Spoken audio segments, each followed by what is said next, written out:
All right, here we are in my girlfriend's house. This is an apartment unit that I built from scratch before I started doing vlogs or covering any of my projects with a video, which is too bad because it was just a big empty space in here.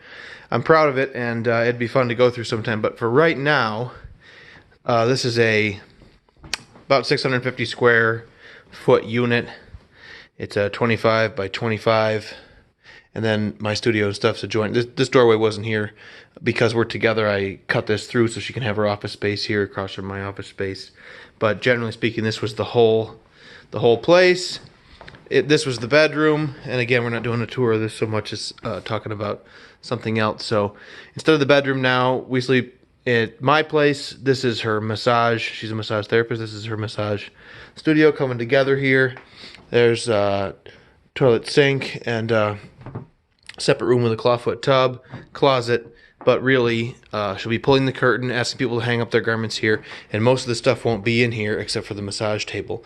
So she needs linens and her music and her hot stone stuff and a few miscellaneous things to be stored in here, and we kind of wanted to do a built-in or something. We're going to wait for right now. I think what I wanted was, ultimately, she has this knotty pine made in Germany bookshelf. It's a nice, I don't know, maybe 12 inches deep, 13, and 84 inches tall or something, 7 feet or so.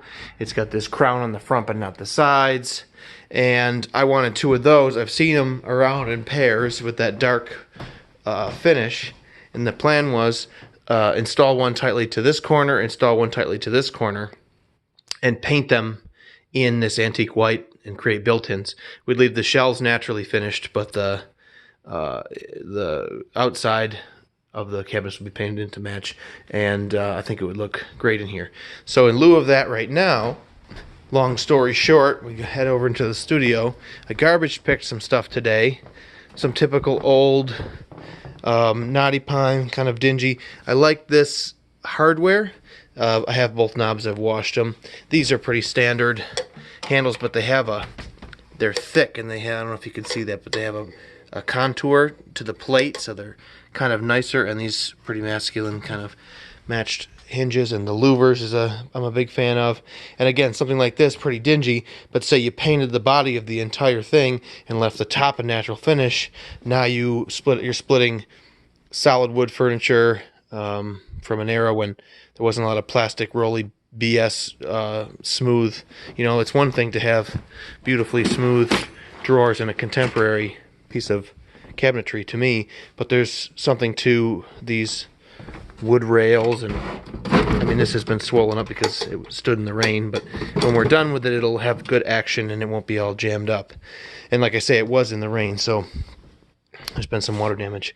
That piece will be used elsewhere, but we're going to head into the shop here, the wood shop, and I'll show you the piece that we're going to try to supplement her massage space with. A complementary piece.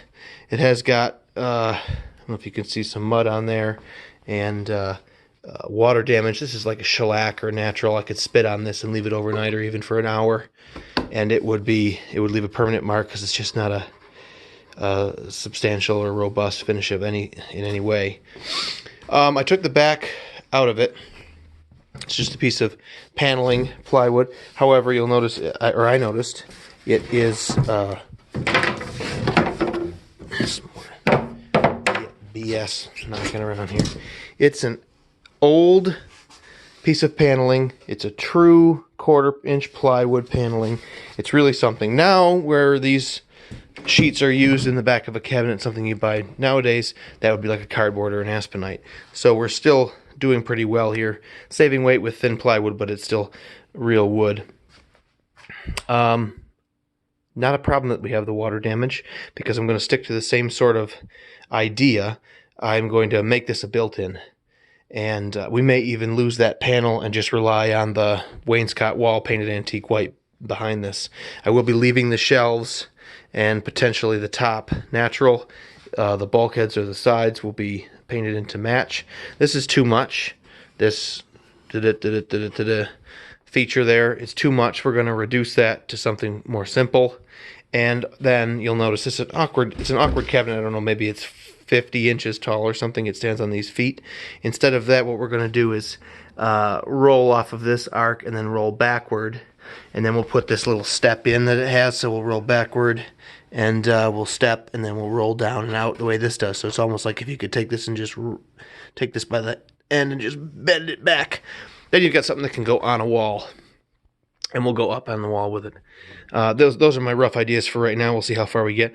But the first things first, this is going to be glued, maybe. And the glue, the quality of the glue will be about the quality of the finish, which is basically garbage, especially now since it's been in the water, in the rain, standing by the side of the road. And we'll knock it apart because it's just going to be finish nails other than that. And we'll get down to the component parts, and we'll stack these 3 fascias that have the contour. They were likely made together. I don't see why there's no reason they weren't. So we'll stack them up and modify them together. We'll fix the finished color if we need to with them together. We'll put everything back together here, or we'll paint the component parts that are going to be painted, and we'll leave the finished ones, or fix the finished ones that are going to stay like that, and we'll carefully put it back together again. So we'll catch up with that a little bit later.